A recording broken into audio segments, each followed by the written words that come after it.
Hi, folks. Tonight we embark on an unexpectedly gritty, slightly abrasive, but endlessly fascinating journey.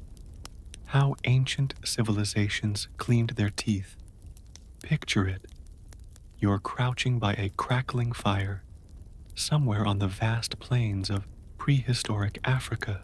Around you, your fellow early humans are gnawing on sinewy bits of meat, roots, and berries.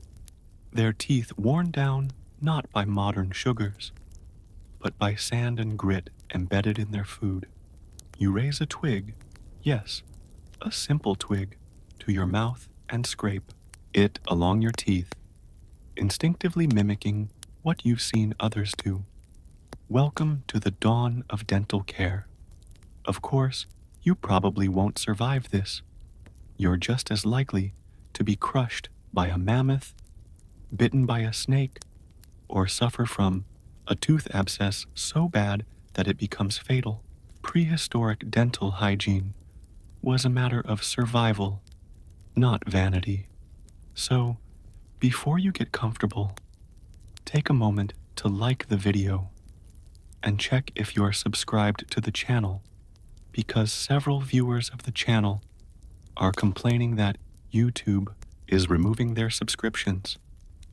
But only if you genuinely enjoy what I do here. And while you're here, let me know in the comments, where are you watching from, and what time is it over there? I love seeing how far these bedtime journeys travel. Now, dim the lights, maybe turn on a fan for that soft background hum, and let's ease into tonight's journey together. You crouch in that prehistoric camp and scrape the fibrous tip of a chewed branch along your molars.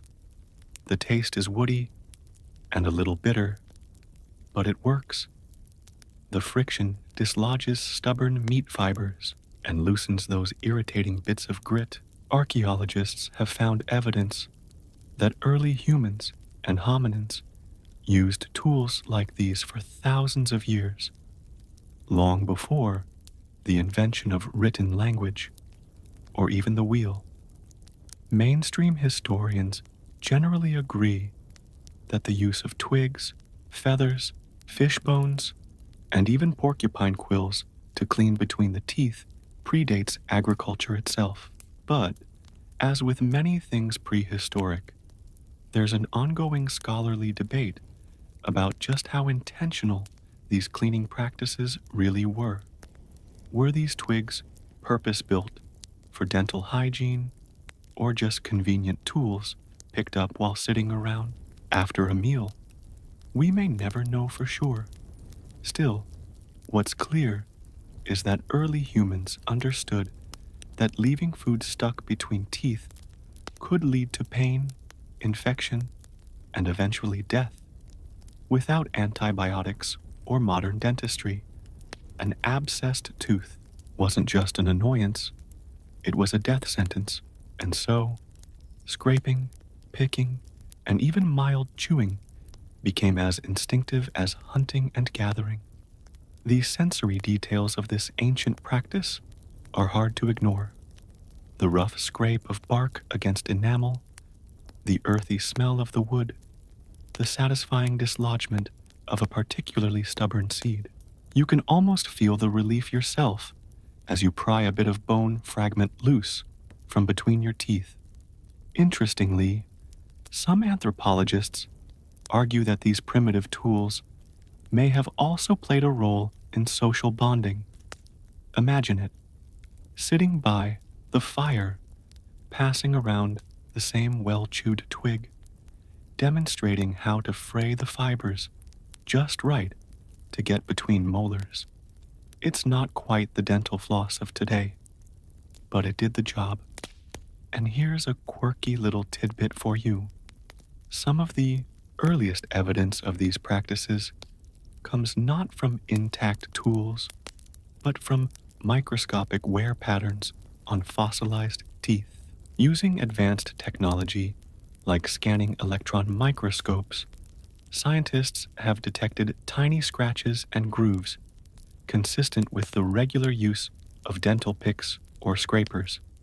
So, in a strange twist, we can see the ancient toothbrushes not by finding them in the ground, but by reading the story they left behind on teeth. Of course, not all ancient oral hygiene was quite so rudimentary. In some regions, particularly where plants with antimicrobial properties grew, early humans may have selected specific twigs not just for their shape, but for their chemical benefits.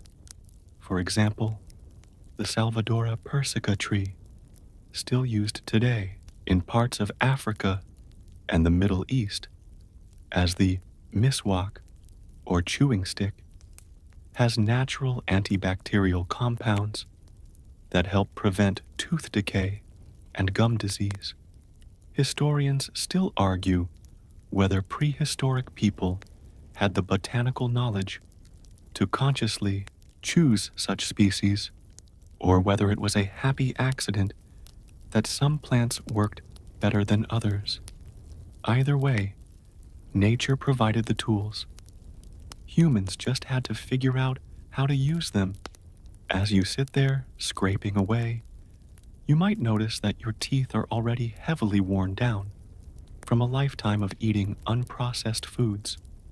Unlike modern humans, whose diets are soft and refined, early humans consumed coarse, fibrous material that naturally abraded their teeth. This meant less plaque buildup, but also more rapid tooth wear, a trade-off that would have long-term consequences. But hey, at least you didn't have to worry about cavities from sugary sodas. The oral microbiome of prehistoric humans was very different from ours. Without refined sugars or sticky processed foods, the bacteria that caused tooth decay were far less prevalent. Periodontal disease, on the other hand, was still a serious concern, especially given the complete lack of professional dental care. Now, as you lean back from your impromptu tooth cleaning session, maybe watching sparks from the fire rise into the night sky, you might feel a little pride. You've just participated in a ritual as old as humanity itself, the fight against tooth decay, using nothing but what nature provided. Before we move on, let me leave you with this thought. Next time you pick up your sleek plastic toothbrush with its engineered bristles and fluoride-enhanced paste, think of your prehistoric ancestors hunched by a fire, using twigs and bone fragments to achieve the same end. The tools may have changed, but the goal, keeping your teeth clean and your mouth healthy, has remained a timeless human concern. You rise from your prehistoric camp, and, in the blink of an archaeological eye, you're standing amid the bustling streets of ancient Babylon around 3500 BCE. The air is thick with the mingled scents of baked clay, brewing beer, and roasting grains. Merchants shout their wares from stalls shaded by woven reeds, and somewhere in the din, a man pulls a slender twig from his belt and begins chewing it rhythmically. This, my friend, is no random snack. It's a chew stick, one of the earliest known tools explicitly designed for cleaning teeth. The Babylonians, as well as their Sumerian predecessors, are widely credited with the earliest systematic use of chew sticks. These simple yet effective implements were often made from aromatic or medicinal plants like licorice root or Salvadora persica, the same species still used for miswak sticks in parts of the world today. You can imagine the slight sweetness of the sap, the fibrous texture fraying as it's chewed, creating a brush-like end perfect for scrubbing teeth. Historians still argue whether the widespread use of these sticks in Mesopotamia was born purely out of necessity, or whether it carried social and ritual significance. Was the merchant cleaning his teeth merely after a meal, or was it a daily practice, part of personal grooming that symbolized refinement and respectability? The archaeological record is silent on intention, but loud on prevalence. Chew sticks have been found in tombs and depicted in cuneiform tablets, suggesting their deep integration into everyday life. And here's a quirky fact to chew on. Pun fully intended. Some ancient Mesopotamian texts include spells and prayers designed to ward off toothworms. Yes, toothworms. Before germ theory, many civilizations believed that toothaches and decay were caused by tiny worms burrowing into the teeth. So, while the chew stick addressed the mechanical cleaning, the spells tackled the perceived supernatural cause of dental woes. You run your tongue along your teeth after working the chew stick's bristled end over them. The sensation is surprisingly familiar. That slightly fibrous sweep, the pressure on your gums, the satisfying clean feeling that transcends millennia. It's a humbling reminder that this ancient technology, in its simplest form, achieved much of what our modern toothbrushes do today. But let's be honest, it wasn't perfect. Without the benefit of synthetic bristles or precisely engineered handles, chew sticks could be rough, splintery, and, well, a bit primitive. Imagine getting a splinter lodged in your gums mid-clean. Not exactly the soothing bedtime image you wanted, huh? But hey, oral hygiene has always come with its hazards. The Mesopotamians, being among the first city dwellers in human history, faced new challenges that earlier, more nomadic humans didn't.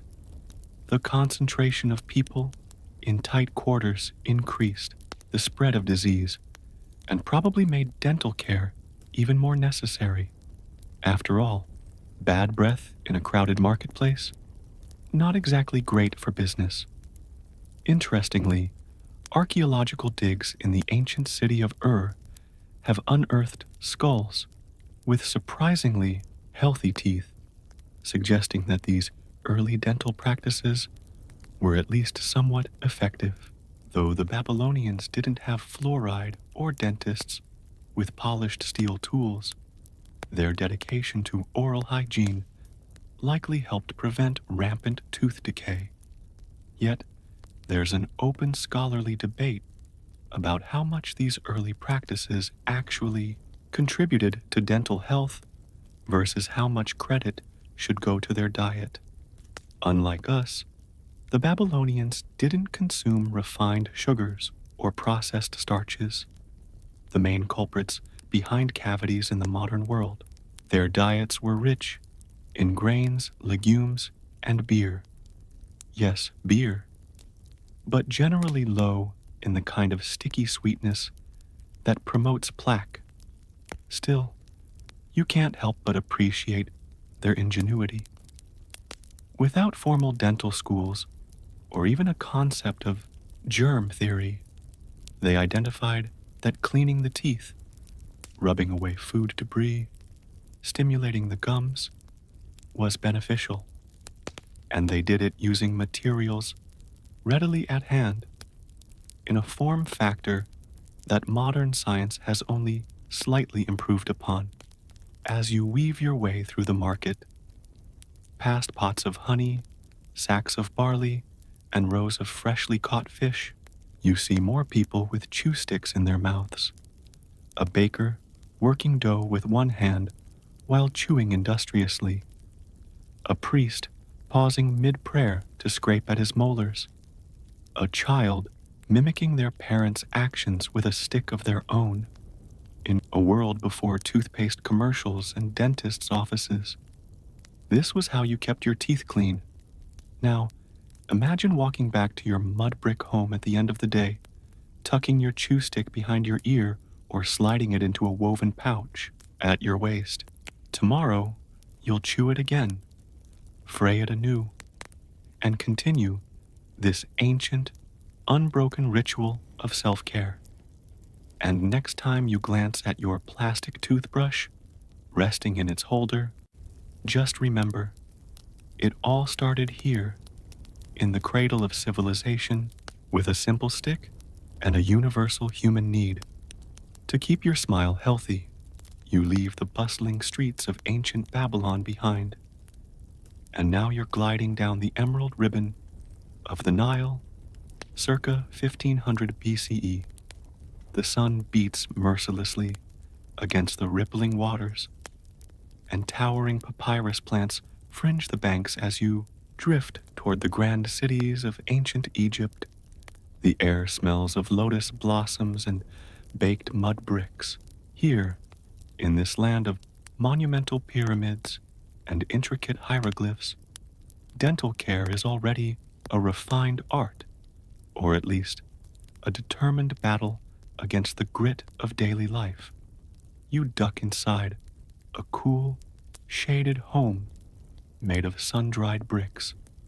A noblewoman sits at a low table, surrounded by servants and pots of various powders. One servant grinds a mixture of pulverized ox hooves and crushed eggshells, adding just a pinch of pumice stone for extra abrasiveness.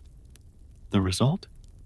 An ancient Egyptian dental paste, dry and gritty, ready to be applied with a fingertip or chewed into a paste with a frayed stick. Historians agree that the Egyptians took dental care very seriously, perhaps more so than many of their contemporaries. Why? Because their diet, full of coarse bread, made with stone-ground flour, introduced significant amounts of grit and sand into their food. Over time, this led to severe tooth wear. Archaeological studies of mummies consistently show teeth worn down to the pulp, often riddled with abscesses and infections. But even so, the Egyptians tried their best to mitigate this with the tools and knowledge they had. And yet, there's still an open scholarly debate about whether these dental pastes were used primarily for cleaning, for freshening breath, or as a form of primitive medicine. Some evidence suggests that these powders were intended to soothe inflamed gums and reduce infections, even if they didn't necessarily prevent cavities in the way modern toothpaste does. Here's your quirky tidbit of the day. One surviving ancient Egyptian recipe for a dental paste includes rock salt, mint, dried iris flower, and pepper. Imagine that flavor hitting your palate. Minty, salty, with a sharp peppery burn, and the faint aroma of dried flowers. It's like an artisanal toothpaste from a hipster apothecary, but designed 4,000 years ago.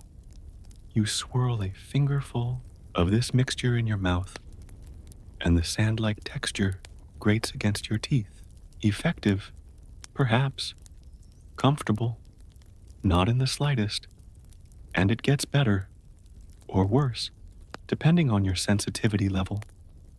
Ancient Egyptians also practiced rudimentary forms of dentistry. Some skulls reveal drilled teeth, possibly in attempts to relieve abscesses or to prepare teeth for splints or fillings made of linen soaked in resin. Yes, linen. Your molar aches just thinking about it. But it's not all bad news. The Egyptians also recognized the importance of pleasant-smelling breath. Tomb paintings and texts mention mouth sweets, confections made of honey and spices that doubled as breath fresheners and post-meal treats. So, after grinding your teeth into oblivion with their abrasive pastes, you could at least pop a honey spice lozenge to mask any lingering odors. A classy move, in any millennium. And yet, despite these efforts, dental disease was rampant.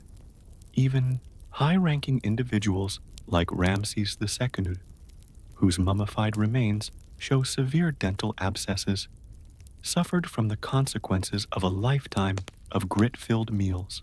But hey, when you're a living god on Earth, maybe you just put up with the pain. As you peer out from the noblewoman's home, watching the shimmering mirage of the desert beyond, you realize something. Despite the ingenuity and commitment to dental care, the tools and methods were still blunt instruments compared to modern precision. A chewed stick, some sand, maybe a splash of wine to rinse, and yet they soldiered on, determined to keep their smiles intact under the harshest conditions.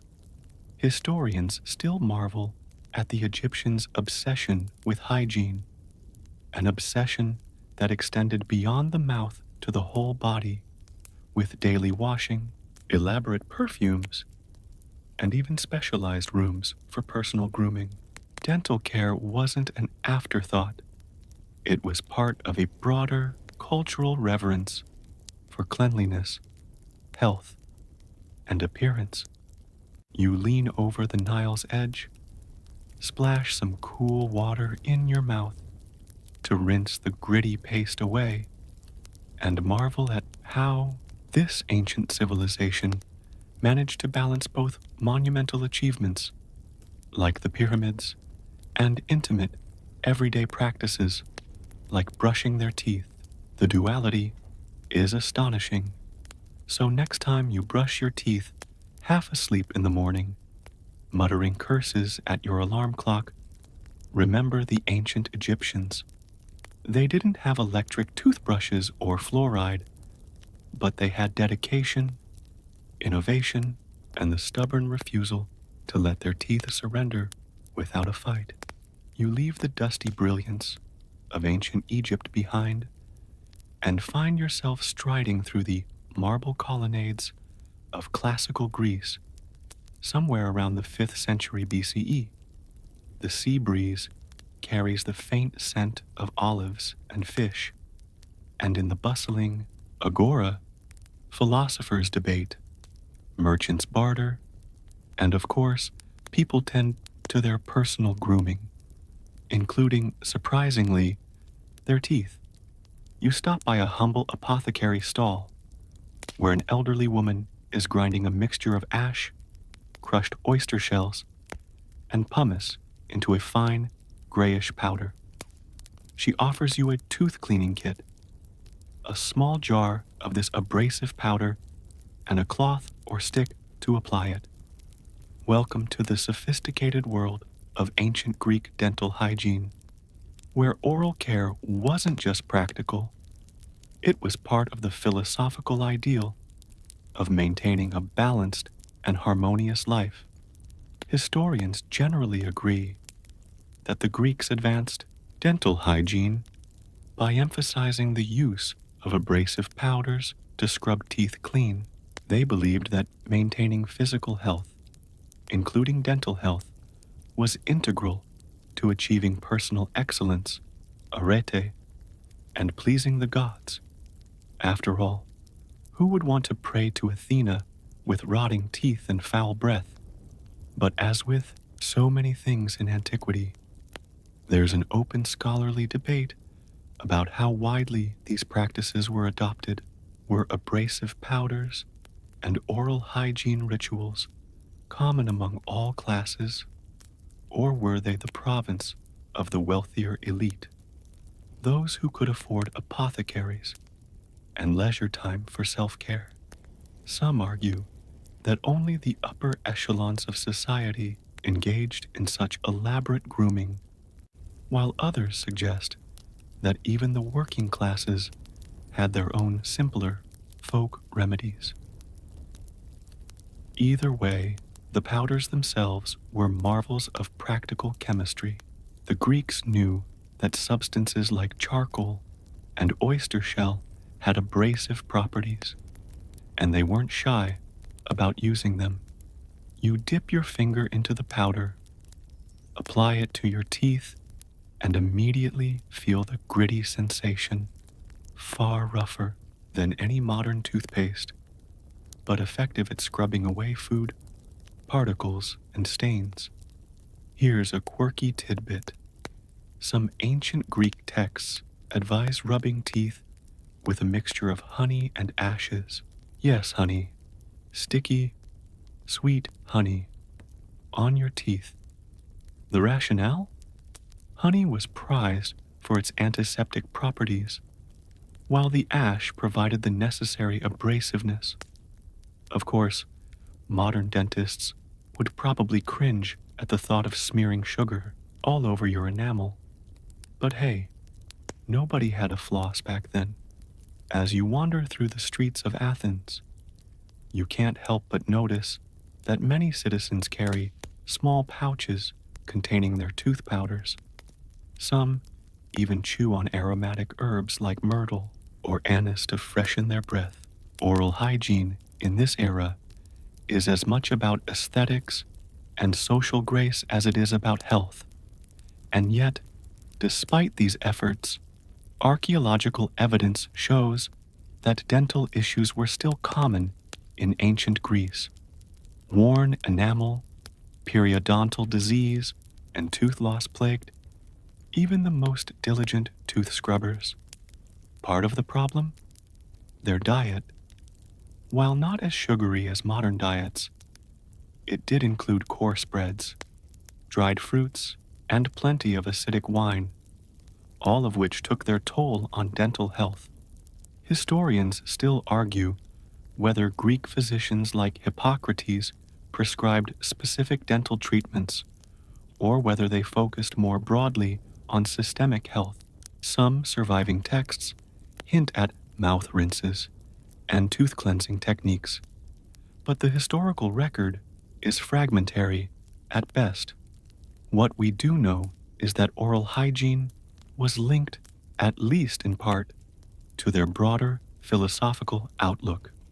The Greeks believed that neglecting the body, including the teeth, was tantamount to neglecting the soul. A clean body, clean teeth, and a sharp mind were all connected in the pursuit of a virtuous life. You sit on a marble step in the agora, watching as a young man polishes his teeth with a linen cloth dipped in powder. He grimaces at the harshness of the mixture, but continues diligently, knowing that clean teeth are not just a personal comfort, but a social expectation.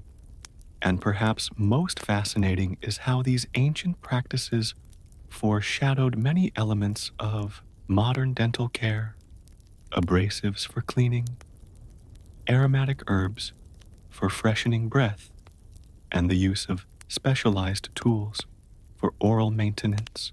The core principles, mechanical cleaning, antisepsis, and aesthetic concern, remain largely unchanged, even if the methods have evolved.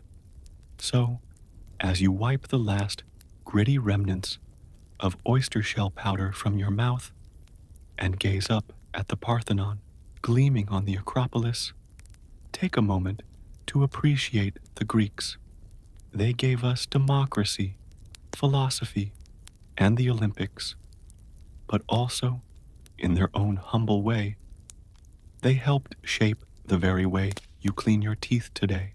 You leave behind the sunlit splendor of Athens and now march confidently along the meticulously laid stone roads of ancient Rome, circa 100 CE. To your left, a bustling bathhouse emits clouds of steam.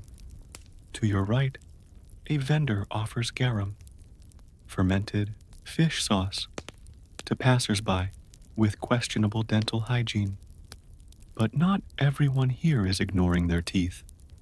In fact, as you adjust your toga and glance at your reflection in a polished bronze mirror, you realize you've arrived at one of the most notorious chapters in oral hygiene history: the Roman urine-based mouthwash. Yes, You heard that right.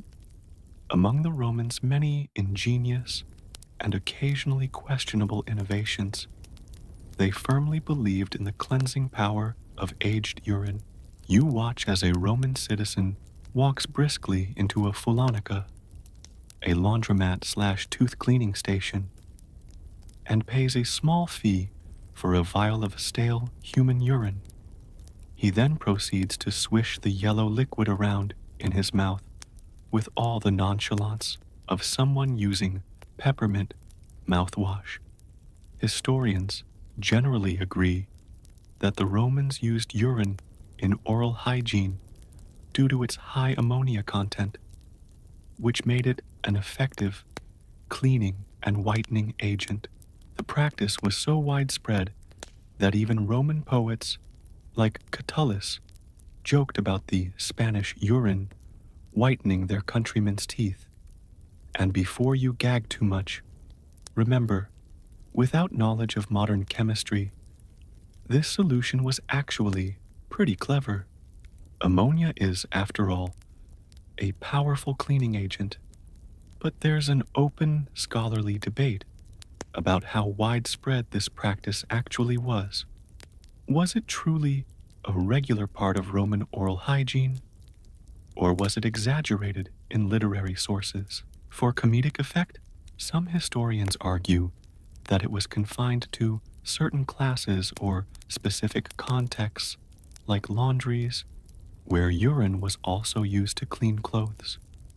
Others suggest that it was a more casual, everyday tool in the Roman dental arsenal. Quirky fact time: the Roman government even taxed urine collection, known as the vectigal urinae. This tax applied to businesses that gathered and sold urine for various purposes, including, yes, dental hygiene. Imagine your modern government taxing your toothpaste. Of course, not every Roman relied solely on urine. The city's pharmacies, known as medici, offered tooth powders made from crushed bones, oyster shells, and pumice. Much like the Greeks before them, the Romans favored abrasives to polish and whiten their teeth. You watch as a fashionable Roman matron carefully rubs a powder-dusted cloth along her teeth, striving for that bright, polished look that would enhance her status at social gatherings. The Romans were all about appearances. A clean, white smile was a symbol of health, wealth, and refinement. Bad breath, on the other hand, could spell social disaster. Writers like Pliny the Elder documented a range of remedies to combat halitosis: chewing parsley, rinsing with wine or vinegar, and of course, using urine, all part of the Roman commitment to public decorum. Yet despite their elaborate efforts, dental disease remained a significant problem. Skeletons unearthed from ancient Roman cemeteries often show extensive tooth wear, cavities, and abscesses.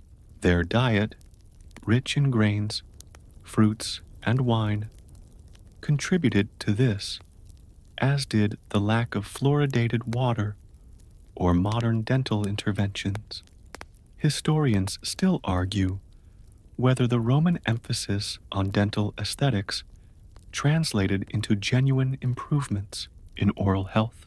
Did these practices actually reduce decay and infection, or were they merely superficial? Some suggest that while abrasives and rinses may have helped control plaque and bad breath, they did little to prevent the more serious dental issues of the time. You duck into a Roman bathhouse and watch as patrons finish their daily rituals with a quick tooth polish. A slave offers a basin for rinsing. Mercifully, this one contains plain water and a jar of perfumed powder. As you mimic the process, rubbing the mixture along your teeth, you can't help but appreciate how far oral hygiene has come. and how little it has changed. Mechanical cleaning, abrasive powders, and even questionable whitening agents all have ancient precedents. And here's a little mental image to linger on. After all this, Romans would often seal their oral care routine with a final swish of wine, not just for taste, but for its mild antiseptic properties. It's a practice that sounds oddly pleasant until you remember the preceding urine rinse. Cheers, ancient Rome. So, next time you find yourself staring at a supermarket shelf of whitening strips and fancy mouth rinses, just remember the Romans got there first, with a little help from their laundromats and a whole lot of ammonia. You leave the grandeur of Roman forums and aqueducts behind, and now you're enveloped by the fragrant haze of sandalwood and jasmine in ancient India. Around 1000 BCE, the bustling streets of Varanasi or Taxila teem with traders, scholars, and mystics. But amid the spiritual fervor and philosophical discourse, there's also a surprisingly advanced tradition of oral hygiene rooted in Ayurveda, the ancient Indian system of medicine. You step into a tranquil courtyard where a man sits cross-legged beneath a neem tree. He carefully snaps a twig from one of its lower branches, chews the end to fray it, and begins gently brushing his teeth with the fibrous tip. This, you realize, is no idle habit. It's a deliberate act grounded in centuries of medicinal wisdom. Neem, known for its antibacterial properties, remains one of the most revered plants in Indian traditional medicine and a cornerstone of ancient dental care. Historians generally agree that Ayurveda formalized some of the earliest systematic approaches to oral hygiene. Texts like the Charaka Samhita and the Sushruta Samhita, dating back more than 2 millennia, detail practices such as dantadavana, cleaning the teeth with herbal sticks, and gandusha, or oil pulling, where oil is swished around the mouth to detoxify and strengthen the gums. You watch as another practitioner fills his mouth with sesame oil, tilts his head back, and methodically swishes it between his teeth. This technique, still popular today, is believed to draw out impurities, reduce plaque, and promote overall oral health. And before you dismiss it as another quirky, ancient habit, modern research has begun to validate some of these claims, suggesting that oil pulling can indeed reduce harmful bacteria and inflammation. But there's still an open scholarly debate about how widespread and consistent these practices were across ancient India. Were they daily rituals for everyone, or primarily reserved for Brahmins and those steeped in Ayurvedic tradition? Some argue that much like yoga, these practices were accessible, but only fully embraced by certain social and religious groups. Here's your quirky tidbit. Ancient Ayurvedic texts recommend specific sticks for different body types or doshas. For example, those with a fiery pitta constitution might use cooling herbs like licorice or fig tree twigs, while vata types were advised to opt for softer, lubricating options like castor plant stems. Imagine standing in the forest, consulting your dosha guide to choose the perfect twig for your teeth. It's the original personalized dental care. You give the neem twig a tentative chew, and immediately your mouth floods with an intensely bitter, medicinal flavor, not exactly minty fresh, but undeniably potent. The fibrous end acts like a miniature brush, scrubbing away food particles and stimulating the gums. Unlike the abrasive powders of the Greeks or the extreme measures of the Romans, the Indian approach is gentler, more holistic, and intimately tied to nature. As you sit cross-legged under the tree, you can't help but marvel at how this simple practice combines mechanical cleaning with medicinal benefits. The antimicrobial properties of neem and other herbs offered protection against infections long before the discovery of bacteria. Historians still argue whether these Ayurvedic practices emerged solely from empirical observation or whether they were influenced by the spiritual and cosmological frameworks that permeated ancient Indian life. In Ayurveda, the mouth is seen not just as an entry point for food, but as a vital organ affecting the entire body's balance and well-being. Cleaning it was as much about spiritual purity as it was about dental health. As the morning sun filters through the neem leaves above you, you notice other elements of ancient Indian oral care.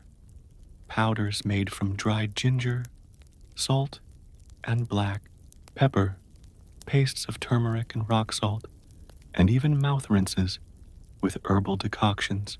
The array of options is as sophisticated as any modern pharmacy aisle, just without the slick packaging.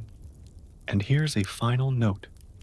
Before we move on, the neem tree under which you sit is sometimes called the village pharmacy in India, a testament to its myriad uses beyond dental care. But for now, it stands as a symbol of one of the oldest, most enduring traditions in oral hygiene. So the next time you swirl mouthwash or brush with an herbal toothpaste, spare a thought for ancient India, where dental care wasn't just about cleaning teeth, but about harmonizing the entire self. You leave the warm, aromatic air of ancient India behind, and, with a quick shift of centuries and continents, find yourself in imperial China during the Tang dynasty around 700 CE. The morning mist hangs low over the city of Chang'an as merchants from the Silk Road set up their stalls, and court officials hurry past in their richly embroidered robes. Amid all this sophisticated bustle, a quiet innovation is making its mark.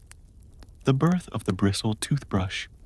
You wander into a modest apothecary shop where a man is meticulously preparing a new type of dental tool. He binds stiff bristles, coarse hairs plucked from the back of a hog's neck, to a slender bamboo handle using thin threads of silk. He tests it by running the bristles over his own teeth, nodding approvingly at the way they dislodge bits of rice and pickled vegetables. You've just witnessed the creation of the world's first true toothbrush. Historians generally agree that the Chinese were the first to innovate this practical combination of bristle and handle, elevating oral hygiene to a new level of efficiency. Unlike the chew sticks and powders of earlier civilizations, this tool allowed for targeted, precise cleaning. No more fraying a twig into makeshift bristles. The design was elegant, functional, and quite frankly, genius. But as with many ancient practices, there's an open scholarly debate about how widely these toothbrushes were actually used. Were they common household items, or were they luxury goods reserved for the elite? Much like silk garments and fine porcelain, some scholars suggest that while bristle brushes may have originated in imperial circles, they eventually filtered down to broader segments of society over time. Here's your quirky tidbit. While pig bristles were preferred for their stiffness and durability, Some early variations of the toothbrush also used horsehair, especially for users with more sensitive gums. Imagine waking up and deciding whether to brush with horsehair or pig bristles. It's like choosing between a soft and firm toothbrush head. Today, you take the bamboo-handled brush and apply a paste made of salt and green tea powder, two common Chinese ingredients used for their cleansing and antibacterial properties. The coarse bristles scrape against your teeth, far rougher than modern nylon, but surprisingly effective at sweeping away food debris and plaque. The slightly salty, astringent taste of the green tea paste lingers as you rinse with a sip of warm water. As you stroll through the bustling streets of Chang'an, you notice that oral hygiene here is not just about health, but also about social grace. In a culture deeply rooted in Confucian ideals of personal conduct and propriety, maintaining a clean, presentable appearance, including fresh breath and tidy teeth, is a mark of respect towards others. Yet, even with these innovations, dental disease was far from eradicated. Archaeological remains from ancient China reveal worn teeth, abscesses, and other dental pathologies similar to those found in other ancient societies. Historians still argue whether these issues were exacerbated by diet, rich in sticky rice, pickled vegetables, and early forms of candy, or mitigated by the widespread use of bristle brushes and herbal pastes. As you continue your walk, you pass by a street vendor selling dried hawthorn berries, known both for their digestive benefits and their ability to freshen breath. Much like their counterparts in other ancient civilizations, the Chinese incorporated natural remedies into their oral hygiene routines. Herbs like clove, star anise, and mint were popular for combating bad breath and soothing sore gums. Interestingly, some ancient Chinese medical texts recommend rinsing the mouth first thing in the morning with salt water or herbal infusions, a practice echoed in many cultures throughout history. This early form of mouthwash complemented the mechanical cleaning provided by the bristle brush. You pause by a temple, watching a monk methodically clean his teeth with a brush similar to yours. For him, this isn't just a hygienic ritual, but a form of spiritual discipline, a way to maintain purity of body and mind. Historians marvel at how this early toothbrush design remained virtually unchanged for centuries. When the concept eventually reached Europe in the 17th century, it was still made with animal bristles and wooden or bone handles, a direct descendant of this Tang Dynasty innovation.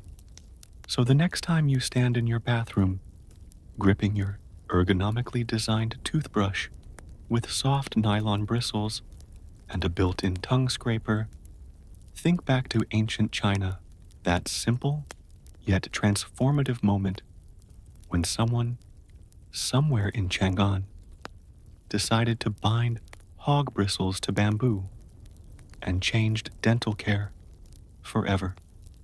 You leave behind the misty markets, Tang-era Chang'an, and now find yourself stepping into feudal Japan around the 10th century, where a peculiar practice regarding dental appearance takes center stage.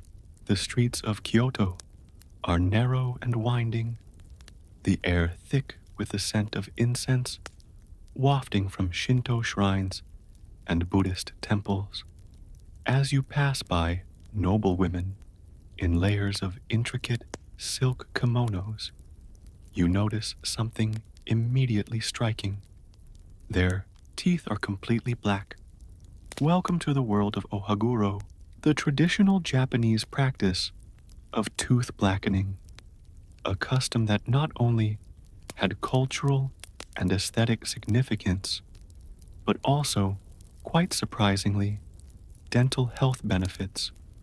You watch as a woman sits before a polished bronze mirror, carefully applying a lacquer-like liquid made of iron filings dissolved in vinegar and mixed with tannins from tea or gallnut powder. The liquid stains her teeth a deep, glossy black, a process that must be meticulously maintained, sometimes daily, to keep up the effect. Historians generally agree that ohaguro served multiple purposes. It was a symbol of beauty, maturity, and a social status, particularly for married women and aristocrats. But there's more to it than aesthetics. The black coating actually acted as a protective sealant, preventing tooth decay by hardening the enamel and creating a barrier against bacteria and acids. Yet there's still an open, scholarly debate about how conscious the Japanese were of these health benefits. Did they understand that ohaguro preserved teeth, or was the prevention of decay simply a fortunate byproduct of a purely cosmetic tradition? Some researchers argue that health considerations were secondary to the cultural meanings attached to blackened teeth, beauty, loyalty, and a clear marker of adulthood. And here's your quirky tidbit. Ohaguro wasn't exclusive to women. Samurai warriors also practiced tooth blackening as a sign of loyalty to their lords and to display their readiness to sacrifice their lives. Imagine that, staining your teeth black not only to protect them, but also to signal your unwavering fealty and martial valor. You sit beside the noblewoman as she applies another layer of the mixture, the pungent scent of iron and vinegar curling into the air. She smiles, revealing rows of polished, jet-black teeth, a stark contrast to the pristine white smiles idealized in a modern culture. But in this world, whiteness is associated with death and bones. Black teeth symbolize life, elegance, and adherence to societal norms. As you walk through Kyoto's bustling streets, you notice shops selling small pots of the tooth blackening solution, alongside brushes made of horsehair and small spatulas for application. It's a thriving industry, embedded deeply in the rhythms of daily life. But for all its significance, the practice wasn't universal. Historians still argue about the precise periods and regions in Japan where ohaguro was most prevalent.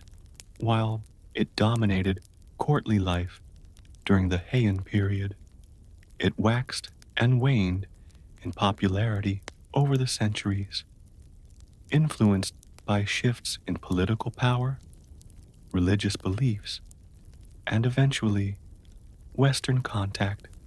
You watch as a group of younger women, perhaps not yet married, laugh and gossip, their unblackened teeth marking their transitional status in society.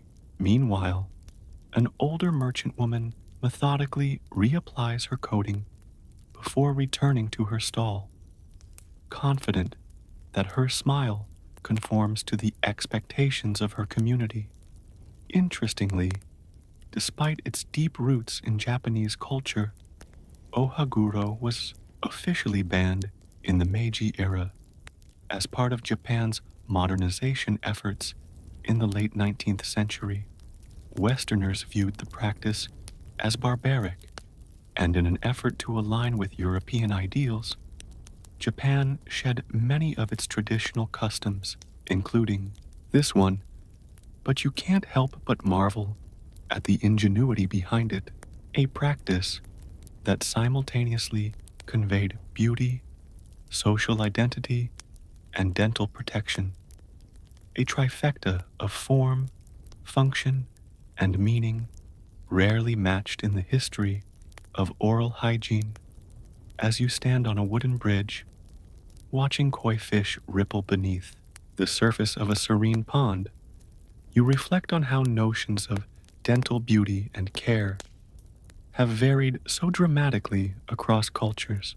While you may strive for pearly whites, others have cherished glossy black as the pinnacle of oral elegance. So, the next time you grin into the mirror and obsess over the shade of your teeth, think of Ohaguro and how, in a very different place and time, your dental goals would have been exactly the opposite. You leave behind the graceful wooden bridges and ink-washed scrolls of Japan and step now into the dense jungles and towering stone cities of the ancient Maya civilization. Around 600 CE, the humid air buzzes with the sounds of cicadas, and fragrant copal smoke drifts from temple altars. As you walk along the intricately carved limestone plazas of Tikal or Palanque, you notice something both astonishing and unsettling. Brilliant jade and turquoise inlays embedded directly into people's teeth. Yes, the Maya didn't just clean their teeth. They turned them into canvases for art, status symbols of aesthetic and spiritual significance. You duck into the shade of a workshop where a skilled artisan is preparing to drill a tiny hole into a warrior's front tooth using a bow drill tipped with obsidian. The patient reclines calmly, perhaps after chewing a numbing mixture of herbs. The artisan works deftly, carefully inserting a piece of jade into the prepared cavity. Moments later, the warrior sits up, grinning wide to reveal his sparkling, inlaid smile. Historians generally agree that the Maya practiced some of the most advanced forms of prehistoric dental modification, combining aesthetics with notions of identity, status, and spirituality. These decorative inlays, made of jade, turquoise, hematite, and even pyrite, were polished to gleaming perfection and cemented into place with natural resins. But what about cleaning? The Maya also valued dental hygiene, using specialized picks and chisels made from bone, stone, and wood to remove food particles from between their teeth. Archaeological evidence suggests that many Maya had surprisingly healthy mouths, considering the rudimentary tools at their disposal. Yet, there's still an open scholarly debate about the precise motivations behind these dental modifications. Were they primarily markers of social status, religious offerings to the gods, or perhaps, as some anthropologists speculate, expressions of personal beauty and courtship? Without written explanations, we are left to interpret these glittering smiles through the artifacts and remains they left behind. Here's your quirky tidbit. Not all Maya dental practices were about adding bling. Some involved filing teeth into specific shapes, points, grooves, or even T-shapes. Imagine sitting patiently while someone used a stone file to reshape your incisors into sharp fangs. It's enough to make your modern dentist faint. You pick up a bone toothpick and attempt to clean between your molars, marveling at how practical such a simple tool is, even in this complex society. While their decorative dental practices grab the headlines, it's easy to forget that everyday oral hygiene was just as important. The Maya diet rich in maize, beans, squash, and chili, required diligent cleaning to prevent buildup and decay. Historians still argue whether the prevalence of dental inlays was uniform across Maya society or limited to elites such as warriors, priests, and nobility. Some archaeological sites show high concentrations of modified teeth, while others show few or none, suggesting regional variations and differing cultural norms.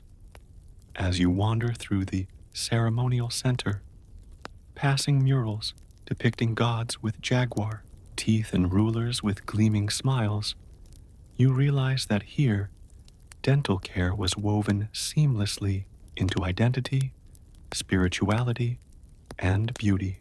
It wasn't just about hygiene, it was about expressing who you were in this world and the next. And despite the pain and risk involved in drilling or filing teeth without modern anesthetics, the Maya persevered. Their dedication to transforming their smiles was matched only by their engineering prowess in building pyramids and complex water systems. You pause to rinse your mouth with a calabash gourd filled with herbal infusion, a traditional mouth rinse designed to soothe the gums and freshen the breath. The earthy, slightly bitter flavor coats your tongue, and you feel, for just a moment, entirely connected to the ingenuity and resilience of this remarkable civilization.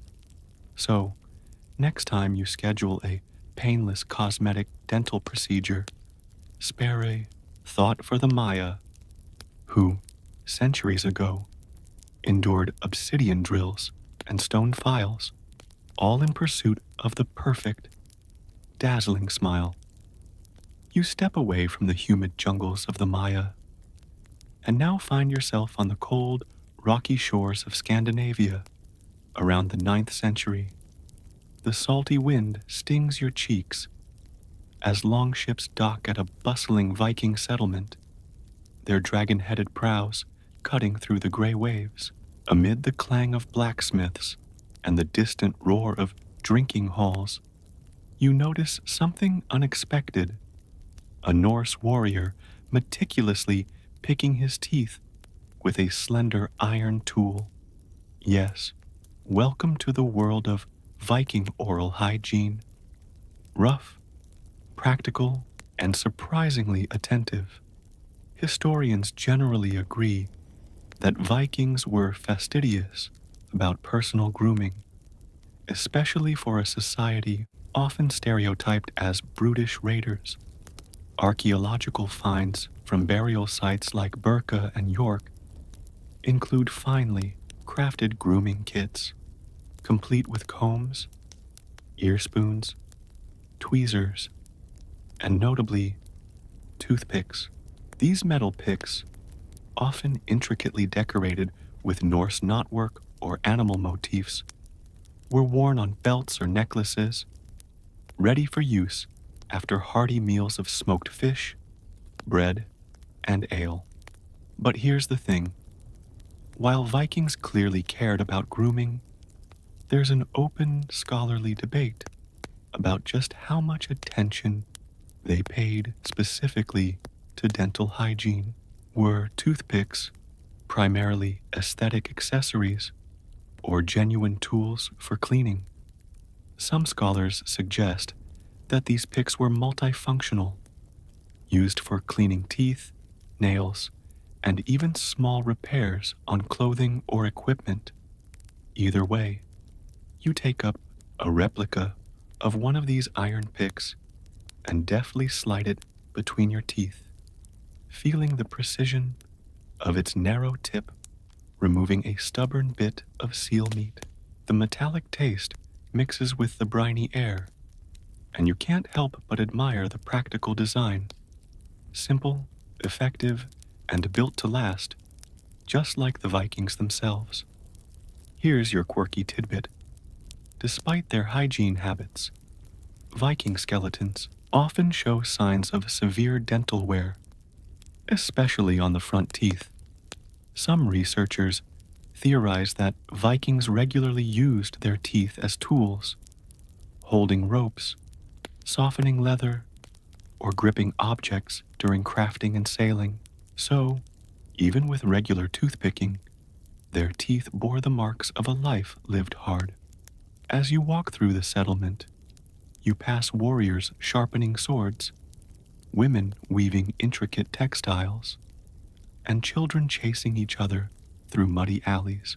Almost everyone, it seems, has a toothpick dangling from a leather thong or tucked into a pouch, ready for use.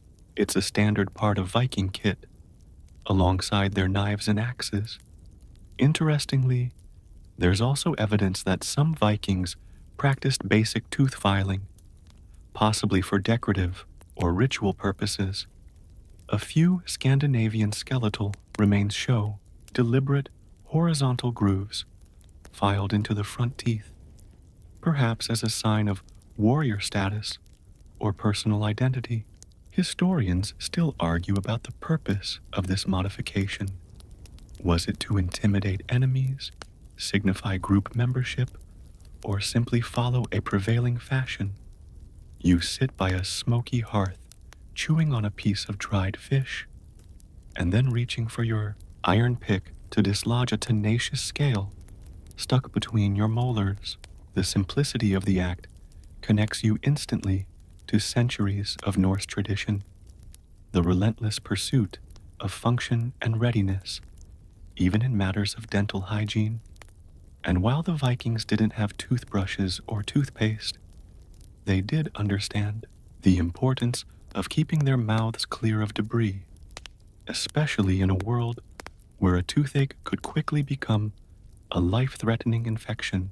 Their diet, heavy in protein and low in refined sugars, likely helped minimize the risk of cavities, though the coarse nature of their food contributed to enamel wear. As you gaze out at the longships bobbing in the fjord, their sails furled for the evening, you reflect on how, even in this rugged, seafaring society, oral care had its place, whether as a matter of hygiene, practicality, or personal presentation. The Vikings took time to care for their teeth, proving once again that oral hygiene is a universal human concern. So, next time you slip a modern plastic floss pick between your teeth, remember that over 1,000 years ago, a Viking might have done the very same thing, albeit with a bit more iron and a lot more bravado. You leave the frosty Scandinavian fjords behind and now find yourself trudging through the muddy streets of medieval Europe. Somewhere around the 12th century, the air is thick with the mingled scents of livestock, smoke, and humanity, less than ideal for your senses, and perhaps even worse for your teeth. As you pass a group of peasants gnawing on coarse, dark bread, you realize you've entered an era where dental care has taken a marked turn for the worse. Historians generally agree that the early medieval period, following the collapse of the Roman Empire, saw a significant decline in personal hygiene practices, including oral care. The sophisticated powders, rinses, and even urine-based mouthwashes of Rome faded into obscurity, replaced by, well, mostly nothing. There's an open, scholarly debate about why this decline happened. Was it purely the result of societal collapse, economic instability, and reduced trade networks that cut off access to luxury goods like abrasives and imported herbs? Or did shifting religious attitudes play a role, with some factions within the church viewing bodily care as vanity, even sin? Whatever the cause, the result was clear. Dental hygiene practices regressed. You watch as a laborer tears into a chunk of rye bread. Its gritty texture, the product of stone-ground flour that inevitably adds fine particles of grit to every bite. This bread, the staple of the medieval European diet, acted like a slow-acting sandpaper, wearing down teeth over time. And here's your quirky tidbit. Despite the general neglect of formal dental care, some medieval Europeans still used rudimentary toothpicks, often made from goose feathers, wooden splinters, or even bits of straw. These makeshift tools offered a meager defense against the relentless assault of their diet. You grab a splinter from a nearby woodpile and try to work it between your teeth, but it splinters further, leaving an irritating fragment lodged in your gum. Not exactly the height of dental innovation. Without consistent oral hygiene practices, dental decay and infections ran rampant. Archaeological remains from medieval cemeteries frequently reveal abscesses, severe enamel wear, and tooth loss, sometimes even in individuals who died in their 20s. Historians still argue whether some remnants of Roman dental knowledge persisted in pockets of Europe, particularly in monasteries or among traveling physicians. There are fragmentary references to herbal mouth rinses and teeth cleaning practices, but for the most part, the common folk endured the ravages of poor dental health with stoic resignation.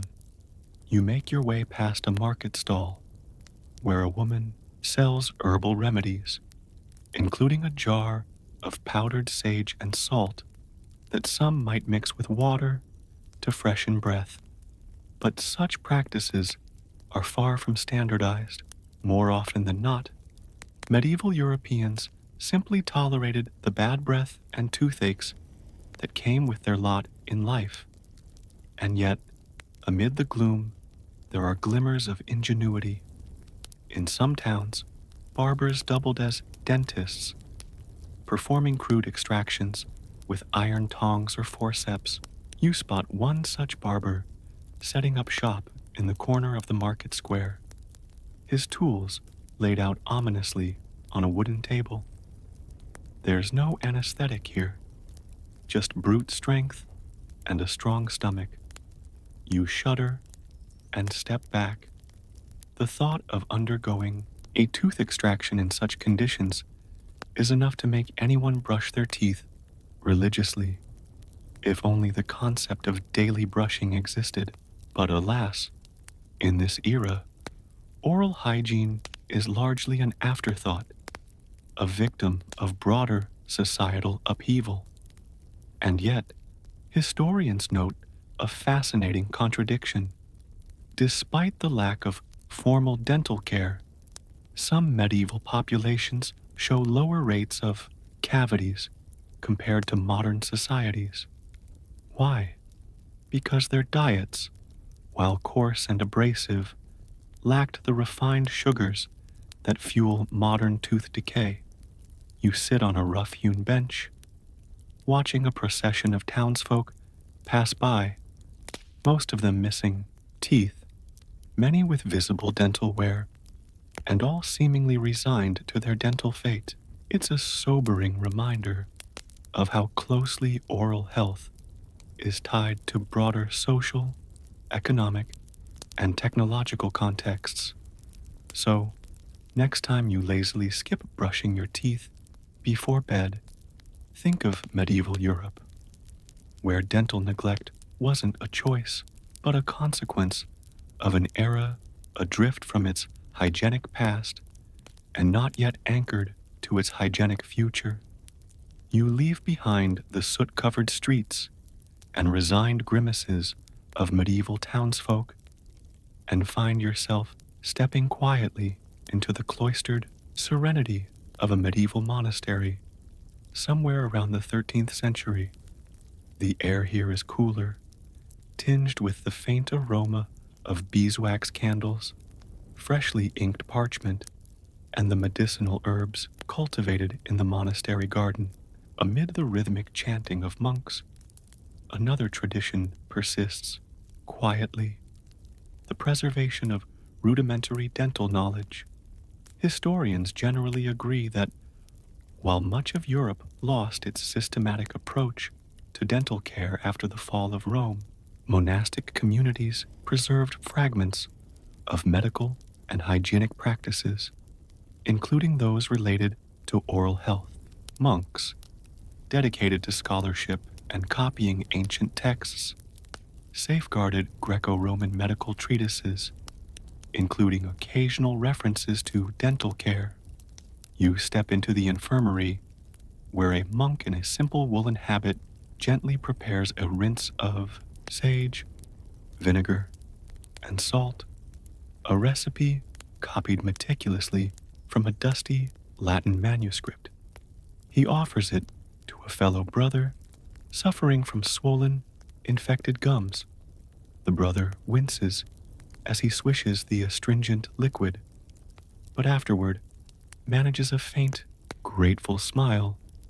Yet there's still an open, scholarly debate about just how widespread and effective these monastic remedies truly were. Some historians argue that monks merely preserved these texts without fully understanding or practicing their recommendations, while others suggest that within these secluded walls, genuine healing, including rudimentary dentistry, flourished. In a world otherwise drifting into hygienic neglect, here's your quirky tidbit. Some monasteries were known to cultivate specific herbs believed to improve oral health, such as sage for its antiseptic qualities and mint for freshening breath.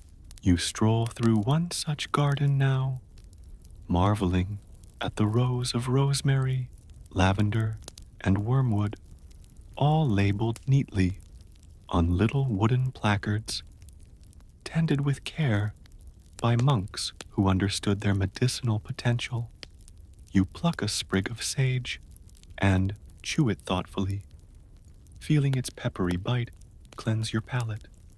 The bitterness makes your eyes water slightly, but there's no denying its effectiveness in masking bad breath, a simple solution that many monks likely relied upon, especially during long hours of communal prayer in close quarters.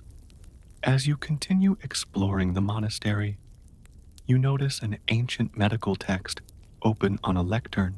The illuminated manuscript shows diagrams of the human body alongside handwritten annotations in Latin, one of which describes a poultice for toothache made from ground mustard seed and vinegar applied directly to the cheek. The marginalia also includes a curious note: be swift with the extraction, lest the soul lose itself in suffering. Yes, monks also performed tooth extractions when necessary, although such procedures were likely last resorts given the crude tools and excruciating pain involved. You shudder as you notice an iron forceps resting on a shelf nearby, blackened with age and surely steeped in tales of desperate remedies. Historians still argue whether these monastic medical practices significantly impacted broader European health, or whether their influence remained largely confined within abbey walls. Some posit that as monasteries served as centers for local communities, their medical knowledge, including rudimentary dentistry, filtered out to the lay population. Others maintain that such influence was limited by language barriers, isolation, and the church's often ambivalent stance toward bodily interventions. Regardless, it's clear that in these monastic enclaves, where time seemed to stand still, certain traditions of dental care endured through the careful tending of texts, herbs, and patients alike. And perhaps, in this quiet corner of medieval Europe, the seeds for future medical advancements were quietly nurtured by men devoted to faith, scholarship, and service. You kneel in the chapel, the scent of incense curling upwards as monks sing in resonant unison, their voices echoing off stone walls that have witnessed centuries of human striving. And as you listen, you realize that even here, in a place seemingly far removed from the world's daily grind, oral hygiene played its subtle, persistent role in the health and dignity of those who called it home. So the next time you reach for your antiseptic mouthwash or herbal toothpaste, consider the monks who, centuries ago, tended their herbs, copied their manuscripts, and swished their sage rinses in the quiet pursuit of both spiritual and bodily well-being. You leave behind the hushed reverence of the monastery and stride confidently into the lively streets of Renaissance Florence around the late 15th century. The air is filled with the scent of freshly cut marble, pigments ground for paintings, and the subtle waft of baked bread. Here, amid the rebirth of art, science, and human curiosity, personal hygiene, including dental care, experiences a modest but important revival. Historians generally agree that the Renaissance sparked renewed interest in individual appearance and health, fueled by the rediscovery of classical texts and the burgeoning field of human anatomy. Artists like Leonardo da Vinci dissected cadavers to understand the human form in unprecedented detail, while physicians revisited ancient Greek and Roman medical writings that had languished for centuries in monastery libraries. You pause by a stall where an apothecary is selling small packets of tooth powder alongside vials of perfumes and ointments. His powder is a mixture of finely ground salt, burned rosemary, and powdered pumice, marketed as a remedy for bad breath and a tool for achieving the ever desirable white smile.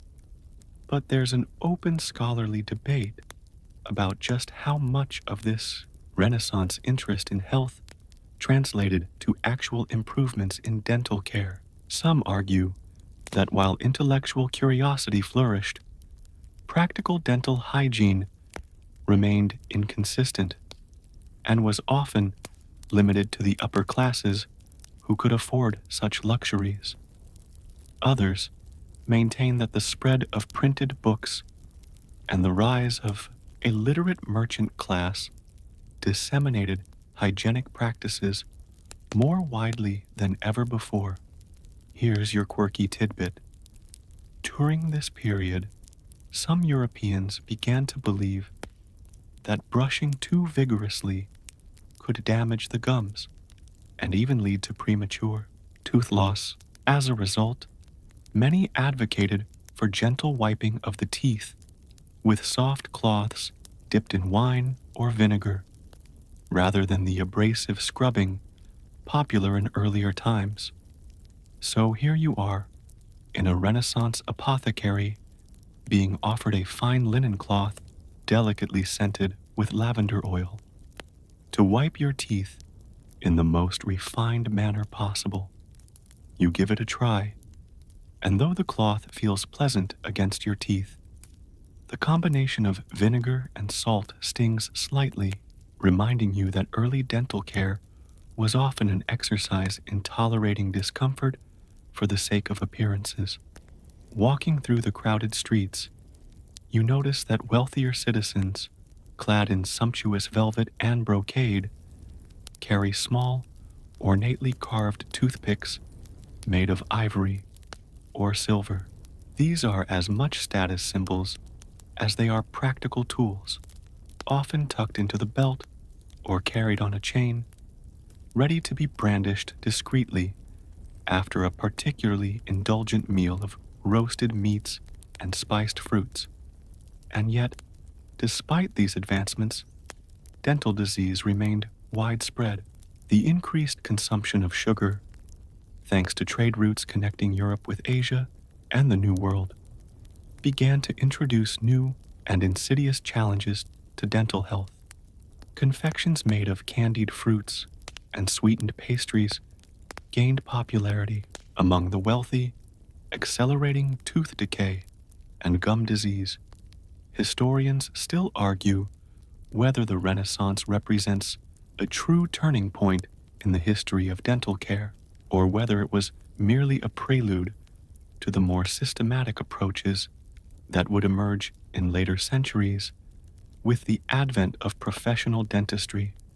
As you pause on the Ponte Vecchio, gazing at the shops crowded along its sides and the Arno River glinting below, you realize that Renaissance dental care embodied the spirit of the age, a blend of revived ancient wisdom, artistic flair, and emerging scientific inquiry, all layered atop a still primitive understanding of hygiene. You run your tongue over your teeth, still faintly tasting the acrid residue of vinegar and herbs, and consider how far humanity has come, from chewing sticks by prehistoric fires to delicate linen cloths scented with lavender, all in pursuit of a cleaner, healthier mouth. So, next time you appreciate the precision of your electric toothbrush or the chemical ingenuity of your fluoride toothpaste, tip your metaphorical hat to the Renaissance thinkers and apothecaries who helped nudge oral care back toward the realm of personal dignity and scientific interest.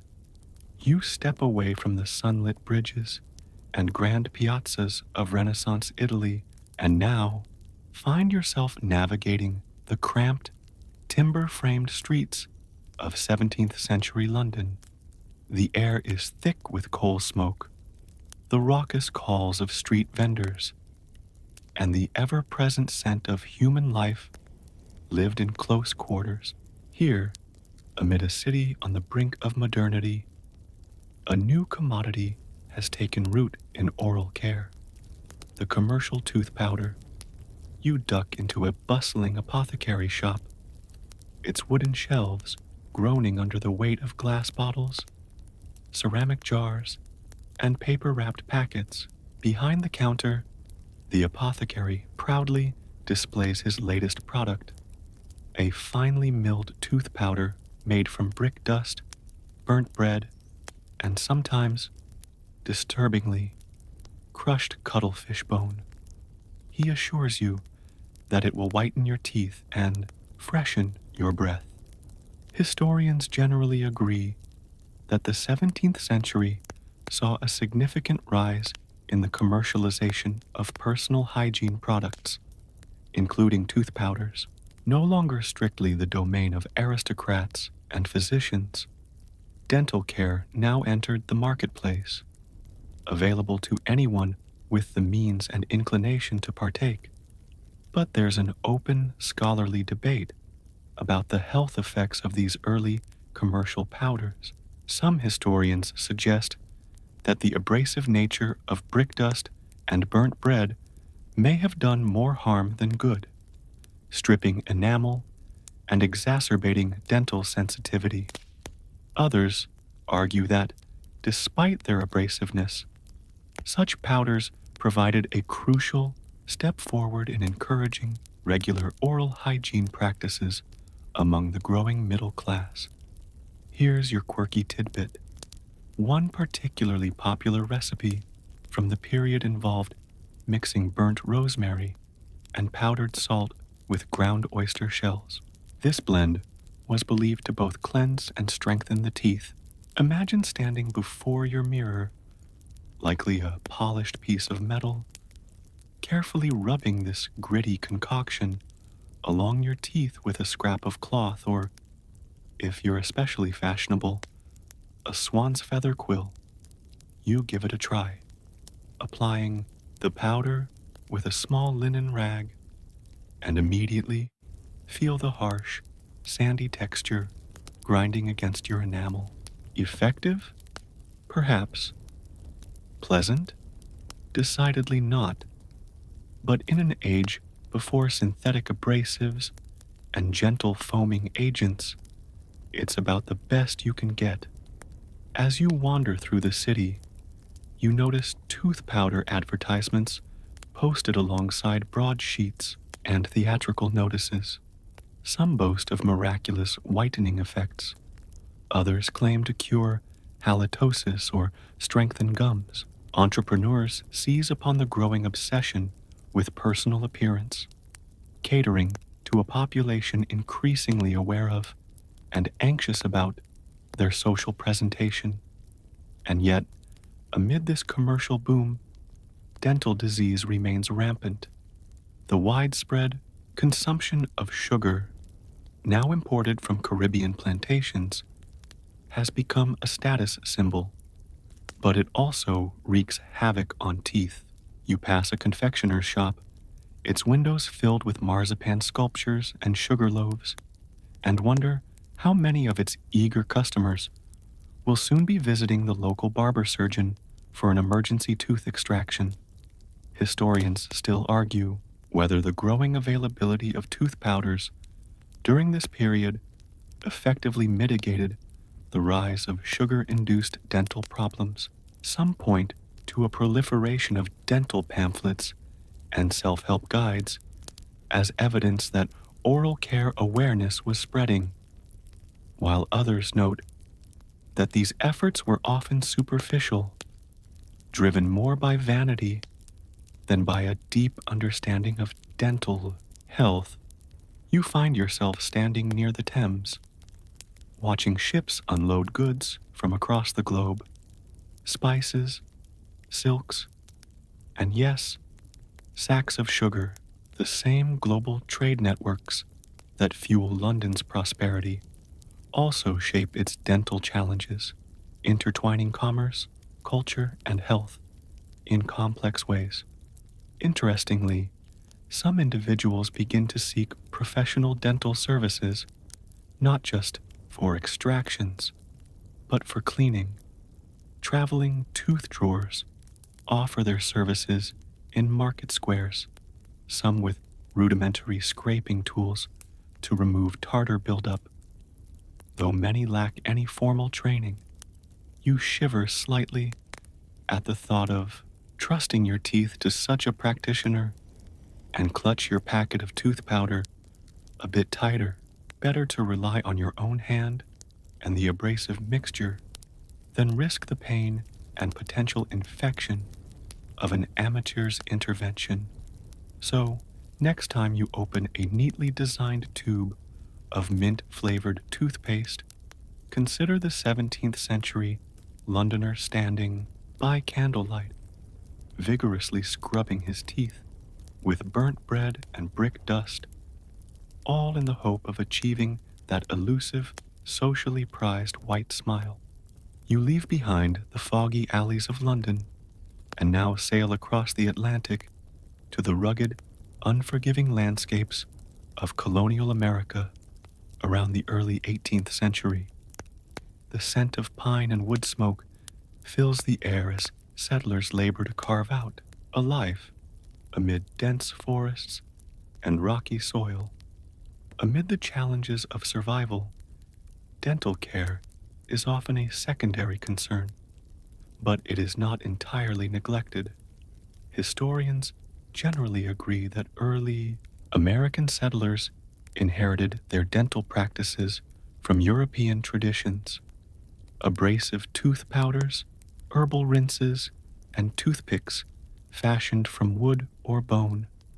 Yet the hardships of frontier life made maintaining these routines sporadic at best. You walk past a log cabin where a woman is boiling water for tea, while her husband, seated nearby, absent-mindedly picks at his teeth with a whittled stick. His tooth powder long since depleted in favor of more pressing supplies like flour or ammunition. But there's an open scholarly debate about the consistency of dental hygiene among colonial populations. Some historians suggest that wealthier urban colonists in cities like Boston and Philadelphia maintained more sophisticated dental care, while rural settlers relied on folk remedies passed down through generations. Others argue that, regardless of location, most colonists approached dental hygiene with a mixture of practicality and resignation. Here's your quirky tidbit.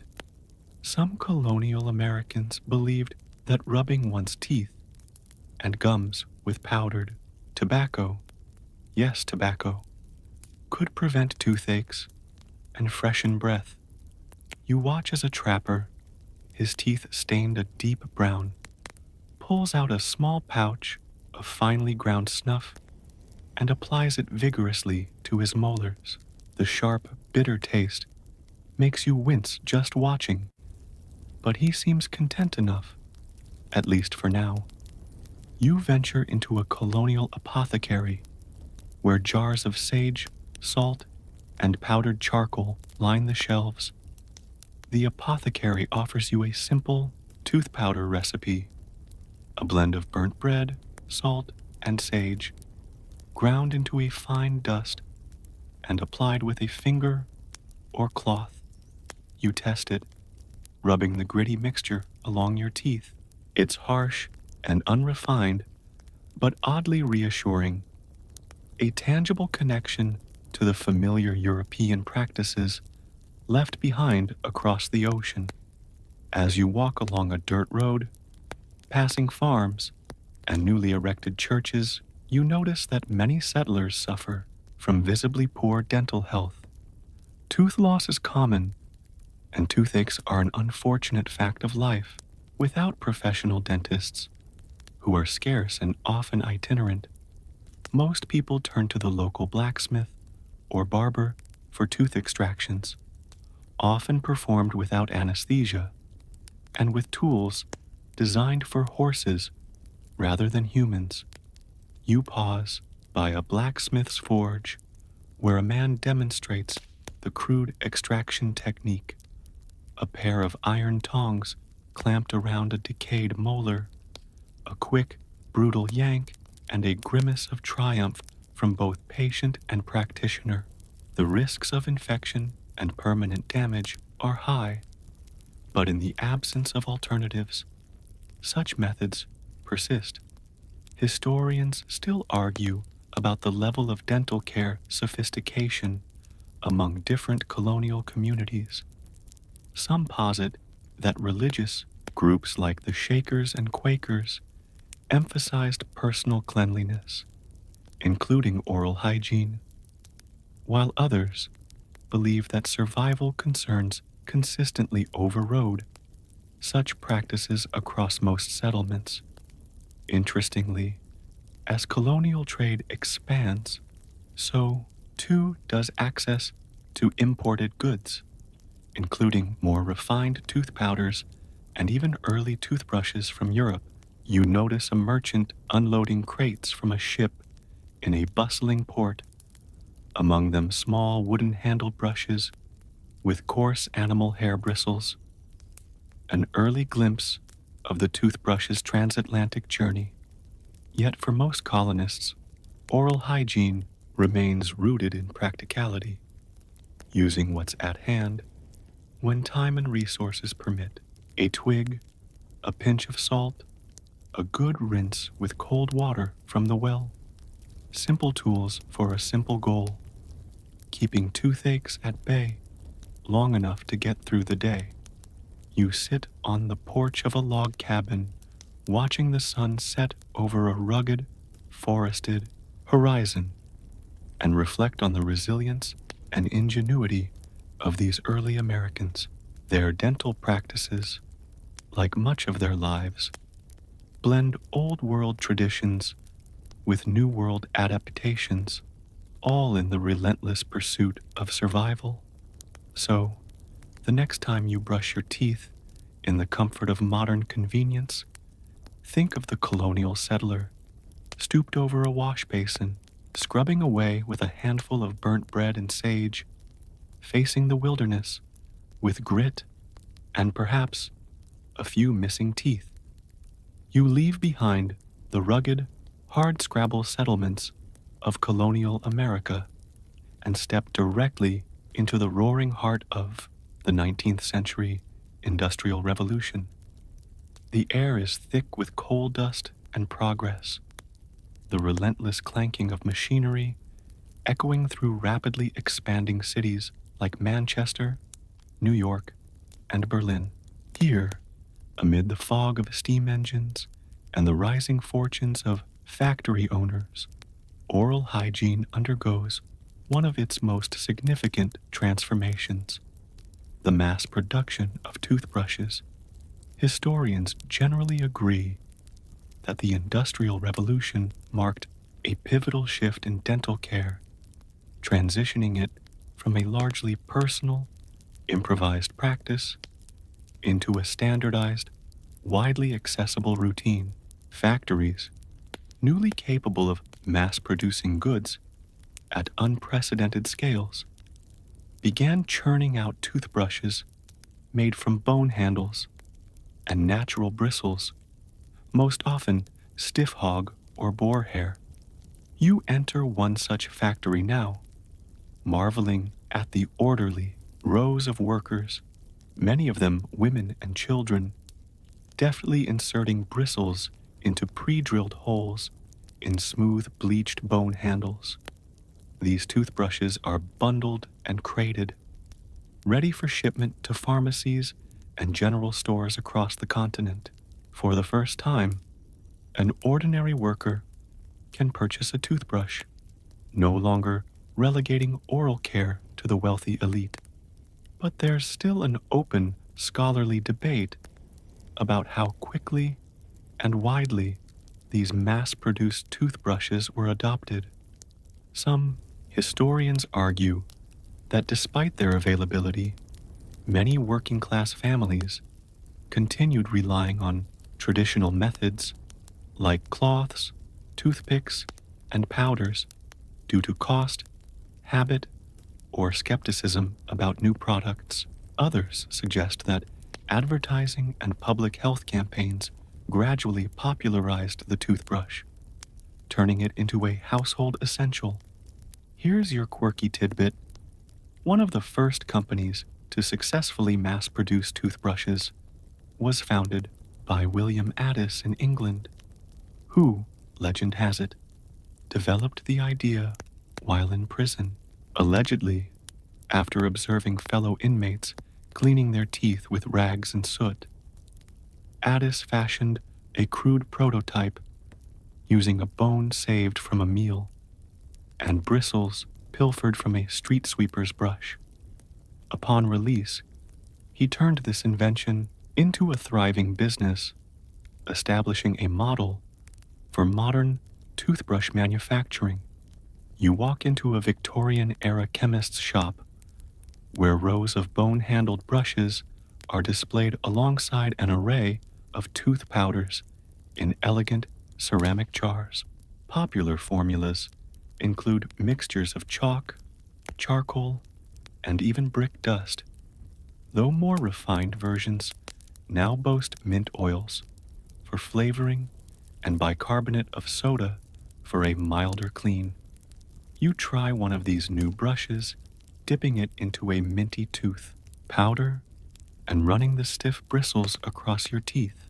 It's abrasive, perhaps too much so by modern standards, but undeniably effective in scraping away the residue of a meat pie and a pint of bitter ale. As you stroll through the smoky streets, you notice a growing emphasis on personal hygiene, spurred by the emergence of public health movements that link cleanliness with morality and social order. Posters and pamphlets encourage regular washing, proper ventilation, and, increasingly, the importance of brushing one's teeth. Historians still argue about the role of these public health campaigns in promoting dental hygiene versus the simple market forces of supply and demand.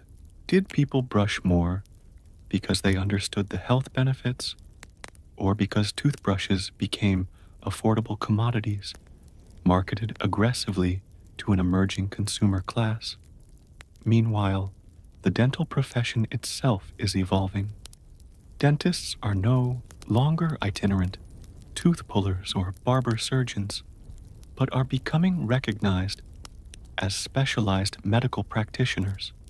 You pass by a gleaming new dental office, advertising services like tartar removal and gold fillings, innovations made possible by advances in technology and materials.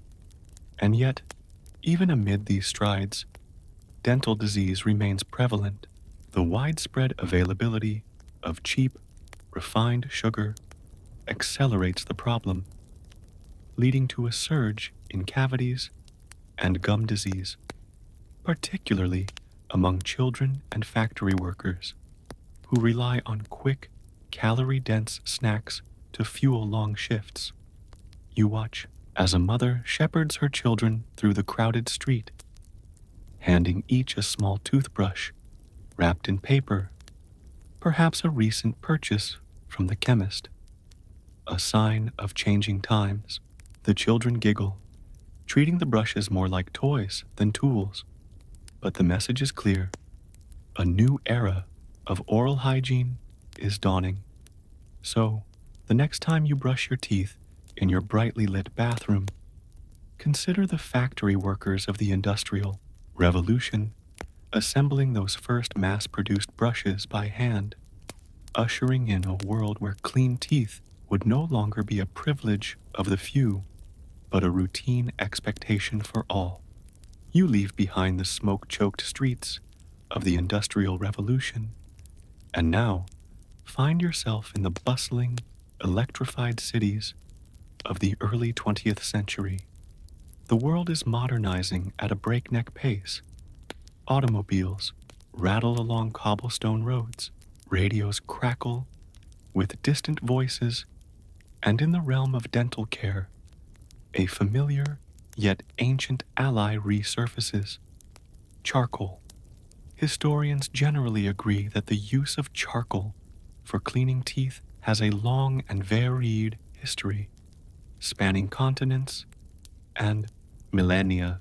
But here, in the 1900s, charcoal enjoys a renaissance as a natural method for whitening teeth and combating bad breath, a curious blend of tradition and emerging consumer culture. You step into a sleek, modern pharmacy, its Art Deco facade gleaming in the morning light. Amid shelves of patent medicines and hair tonics, you find tins of finely powdered charcoal marketed specifically as a tooth cleanser. The elegant labels promise whiter teeth, fresher breath, and a healthier mouth, all thanks to this ancient black powder. But there's still an open scholarly debate about charcoal's effectiveness and safety. Some dentists at the time laud it as a natural abrasive, capable of removing surface stains, while others caution against its potential to erode enamel if used too aggressively. This debate, as you'll soon realize, echoes well into the 21st century. Here's your quirky tidbit. Some early 20th century advertisements for charcoal tooth powders claimed that their products could prevent not only tooth decay, but also unsightly complexions and offensive personal odors. Apparently, marketers believed that the benefits of charcoal extended well beyond the mouth, offering an all-around cure for social embarrassment. You scoop a pinch of the fine black powder onto your moistened toothbrush, a far cry from the stiff, bristle and bone models of previous centuries and begin scrubbing.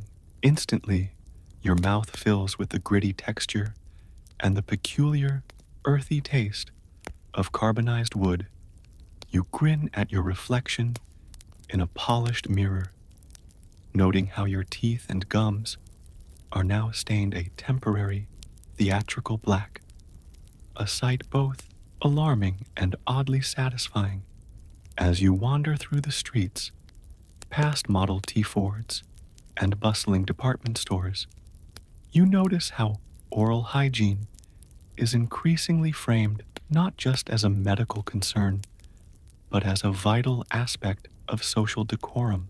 Clean, white teeth are now synonymous with modernity, professionalism, and attractiveness, a significant shift from previous centuries where dental care was often an afterthought or a grim necessity. Historians still argue whether this modern obsession with dental aesthetics was driven more by genuine health concerns or by burgeoning consumer industries eager to sell toothpastes, powders, brushes, and rinses to an increasingly image-conscious public. You pass by a gleaming billboard showcasing a smiling movie star, her pearly white teeth flashing in a black and white photograph. Above the bold slogan, "Keep your smile bright with activated charcoal." Hollywood, with its close-up glamour and photogenic demands, accelerates this new ideal of dental perfection. Interestingly, even as charcoal enjoys this commercial resurgence, many households continue to rely on simpler, traditional methods.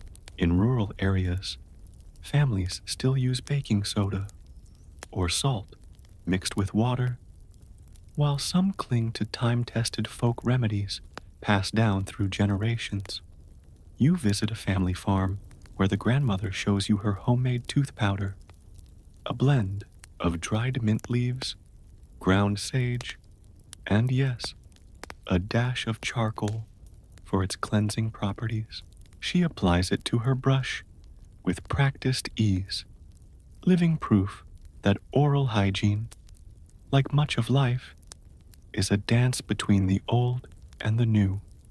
And yet, despite these advances, the early 20th century also sees the rise of more serious professional dental care.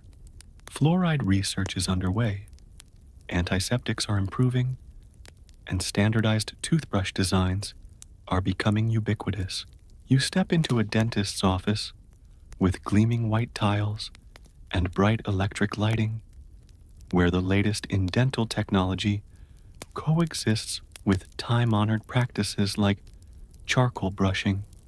So the next time you notice a modern toothpaste touting the benefits of activated charcoal, remember that you are participating in a tradition thousands of years old, one that resurfaced spectacularly during an era when the world was learning to embrace both the promises of modern science and the enduring wisdom of ancient remedies. You leave behind the sleek pharmacies and cinematic billboards of the early 20th century, stepping now into the quiet, rocky outcrops and mineral-rich springs of antiquity, long before anyone even coined the term fluoride. Yet here, scattered across the globe, early civilizations unknowingly embraced nature's most potent cavity-fighting element, laying the groundwork for one of modern dentistry's most celebrated advancements. Historians generally agree that while the discovery and deliberate use of fluoride in dental care didn't occur until the 20th century, many ancient communities benefited passively from its presence in their local water supplies. In regions where fluoride naturally infused groundwater, such as parts of China, India, and North America, populations exhibited lower rates of dental decay compared to their neighbors. You crouch beside a limestone spring in central China, watching as villagers draw water into clay pots for drinking and cooking. Little do they know that this water, rich in fluoride, leached from the surrounding rocks, is quietly fortifying their teeth, making them more resistant to decay in an era devoid of dentists, toothbrushes, or even the faintest concept of microbiology. But there's still an open scholarly debate about whether ancient peoples ever noticed these regional variations in dental health and made conscious connections between their water sources and their oral well-being. Some anthropologists propose that early communities may have favored certain wells or springs based on perceived health benefits, while others argue that such preferences were purely coincidental or based on taste alone. Here's your quirky tidbit. Some ancient societies associated particular mineral-rich springs with mystical or healing properties, encouraging pilgrims to drink or bathe in them. Without knowing it, they were also protecting their teeth in the process. You sip cautiously from the spring, the faint metallic tang giving no hint of the protective minerals flowing through your body. You wander next to the arid landscapes of the American Southwest, where indigenous communities have long relied on groundwater sources with naturally occurring fluoride. Modern studies of ancestral remains reveal that these populations suffered significantly less from cavities than groups in regions with fluoride-poor water, a silent testament to the mineral's enduring, invisible protection. Historians still argue about the degree to which such passive exposure shaped broader patterns of oral health across pre-modern societies. Did the relative absence of dental caries in some populations influence cultural attitudes toward dental hygiene, making it seem less necessary? Or were these differences simply lost amid the broader challenges of survival? As you trek across various ancient landscapes, you notice how access to certain resources profoundly shaped not just diets and settlement patterns, but even oral health outcomes. For those lucky enough to live near fluoride-rich springs or wells, dental decay may have been a rare affliction, while others, relying on softer, untreated waters, faced more significant dental struggles. Fast forward to the early 20th century, and scientists finally begin to unravel this natural mystery, observing that children in certain Colorado towns had mottled, yet remarkably decay-resistant teeth. Researchers identified fluoride as the key factor, eventually paving the way for the deliberate fluoridation of public water supplies, a practice now hailed as one of the greatest public health achievements of the last century. You pause, contemplating how nature, through millennia, quietly shaped human health long before anyone understood the underlying mechanisms. Those prehistoric people who drank from these mineral springs could never have known that their teeth were being silently shielded by a benevolent force hidden in the very earth itself. So, the next time you sip from a tap or swish a fluoride, rinse.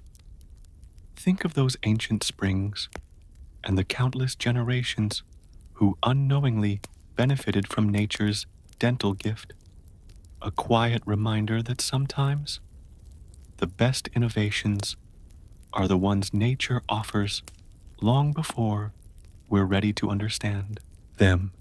You leave behind the mineral-rich springs of antiquity and now find yourself reclining in a sleek, modern dental office where the sterile scent of disinfectant mingles with the faint hum of fluorescent lights.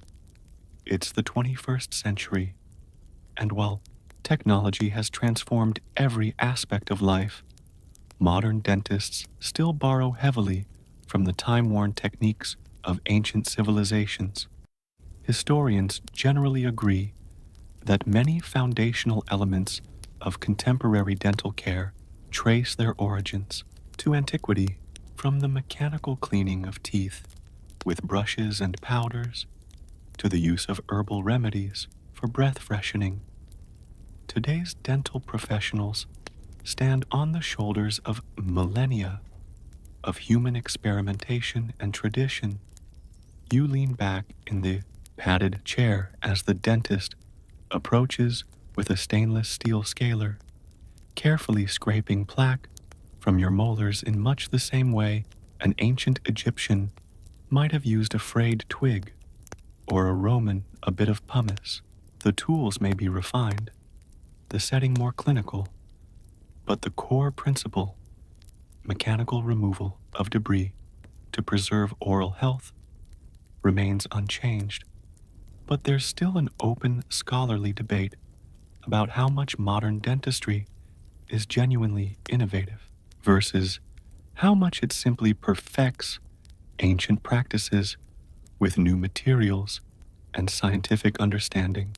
Some dental historians argue that today's procedures are fundamentally evolutions of age-old methods, while others highlight the transformative impact of modern chemistry, anesthesia, and diagnostic technology.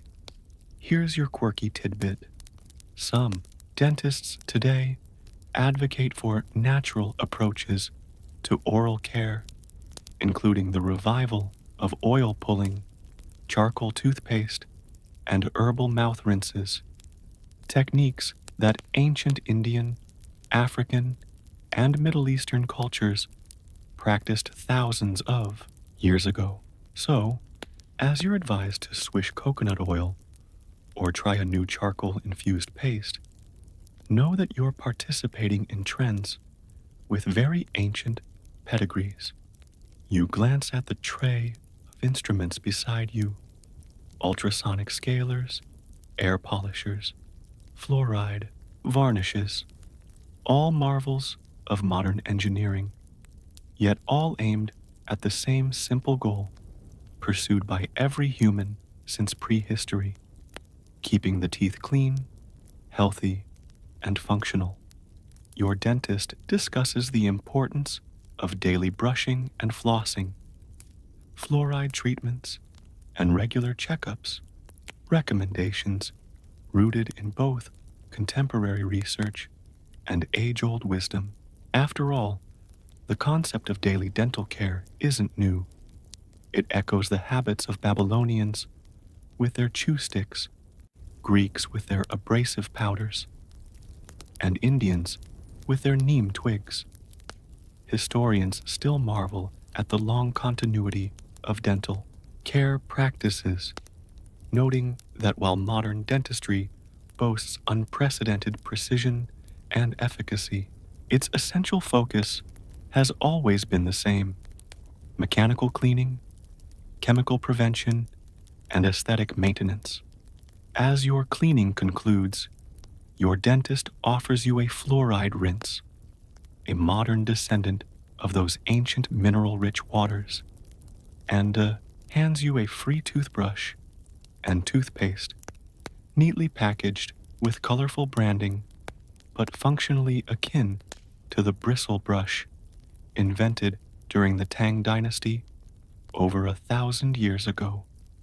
You leave the office, stepping into a world where dental care is not just a personal routine, but an entire industry, with global supply chains, scientific journals, and cutting-edge research. Yet beneath all this complexity lies a simple, universal truth. From ancient twigs to ultrasonic scalers, humanity has always sought to preserve one of its most essential tools: the humble tooth. So, next time you schedule a dental appointment, Consider how your visit connects you to a vast and fascinating lineage of human ingenuity, a trial, error, and care that stretches back through every civilization, every era, and every smile ever flashed across history. You leave behind the sterile precision of the modern dental office and step, metaphorically, into a reflective space, place where you contemplate why ancient methods of dental care still captivate us across thousands of years through myriad cultures and technologies. The human obsession with maintaining, decorating, and preserving our teeth has never wavered. Historians generally agree that this fascination endures because teeth are uniquely personal and universal. They shape our smiles, impact our health, and influence how we present ourselves to the world, whether by chewing twigs, scrubbing with abrasive powders, or embracing electric toothbrushes. With Bluetooth connectivity, humans have always sought ways to safeguard these small but significant bones. But there's still an open scholarly debate about why, even in an age of unprecedented dental technology, so many people find themselves drawn back to ancient methods. Is it nostalgia for simpler times, faith in natural remedies, or skepticism toward modern chemicals? Some researchers suggest that the resurgence of practices like oil pulling and charcoal brushing reflects a broader cultural desire to reconnect with nature and tradition in an increasingly synthetic world. Here's your quirky tidbit. Archaeological studies have shown that despite all our modern advances, some ancient populations, thanks to diets low in processed sugars and naturally abrasive foods, had healthier teeth than many people today. Imagine that. All our technology, yet sometimes their teeth fared better simply because of how they ate and lived. You stand at the crossroads of history, realizing that your nightly routine, squeezing toothpaste onto a brush, flossing carefully, is part of an ancient human continuum. You are connected to Babylonian traders chewing sticks, Egyptian nobles grinding pumice, Mayan artisans inlaying jade, and Chinese innovators crafting bristle brushes. Historians still ponder what future generations will think of our dental habits. Will they marvel at our obsession with whitening strips and invisible aligners? Will they chuckle at our complex electric toothbrushes as primitive relics of a bygone era? As you lay down your toothbrush for the night, perhaps placing it in a high-tech UV sterilizer, you reflect on how the basic impulse remains unchanged: to care for, maintain, and sometimes even adorn our teeth, not just for health, but as a reflection of who we are. So, next time you brush, rinse, or floss, take a moment to appreciate the ingenuity, persistence, and creativity that have driven humans across millennia to clean their teeth. You are, in a very real sense, the latest chapter in a story that has been unfolding since the dawn of humanity. Now, take a deep breath. Let the echoes of history settle gently around you and prepare to drift peacefully into sleep. And so, with the bristles set aside and the ancient powders tucked back into the folds of history, you ease into the soft quiet of the present moment. The centuries of scraping, rinsing, grinding, and polishing fade into a gentle hum, much like the soft, steady rhythm of your breath. You picture all those distant hands prehistoric fingers whittling sticks, artisans drilling precious stones into teeth, monks tending their herb gardens, and apothecaries blending powders by candlelight. Their work, their creativity, their enduring care now flow seamlessly into your own nightly ritual, connecting you to an unbroken chain of human curiosity and resilience. With each inhale, you feel the tension of the day slowly dissolve. With each exhale, the vivid imagery of chew sticks and bristle brushes, mineral springs, and medieval monasteries begins to soften, blur, and recede like footprints washed away by a gentle tide. The quiet whir of your modern world, the hum of distant traffic, the faint ticking of a clock, replaces the clang of forges, the chatter of marketplaces, and the low chant of monks at prayer. All that remains is a deep, abiding comfort in the knowledge that even in this small, everyday act, you are part of something timeless. Let your jaw relax, your eyes close, and your mind drift freely through the corridors of history and into the peaceful stillness of sleep. Sweet dreams.